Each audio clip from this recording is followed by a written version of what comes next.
Museum Siginjai Jambi. Jangan lupa nonton keseruan kami ya. Nah, siapa bilang kalau museum itu membosankan? Hari ini kita akan buktiin kalau museum itu tempat belajar paling seru buat anak. Yuk, ikutin kita. Teman-teman, museum itu adalah tempat yang menyimpan, merawat, dan memamerkan benda-benda bersejarah, seni, dan ilmu pengetahuan. Tapi ini semua bukan hanya untuk dilihat ya, Tapi juga buat dipelajari karena setiap benda di sini punya cerita.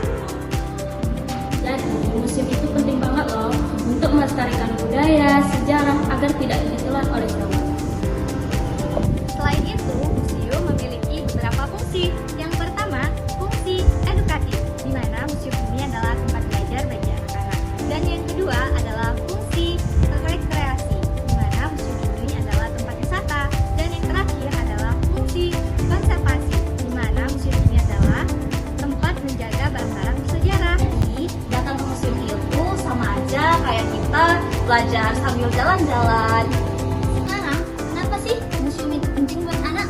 Dan dari sisi kognitif, dari sisi ini anak berpikir kritis dan rasa ingin tahunya meningkat. Dari sisi bahasa, anak belajar kosakata baru dan berani bertanya.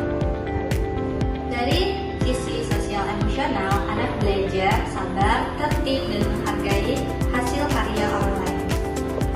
Bahkan secara moral, anak bisa tumbuh cinta tanah air dan bangga dengan sejarah bangsanya. Contohnya, saat sekali ke museum, anak bisa langsung melihat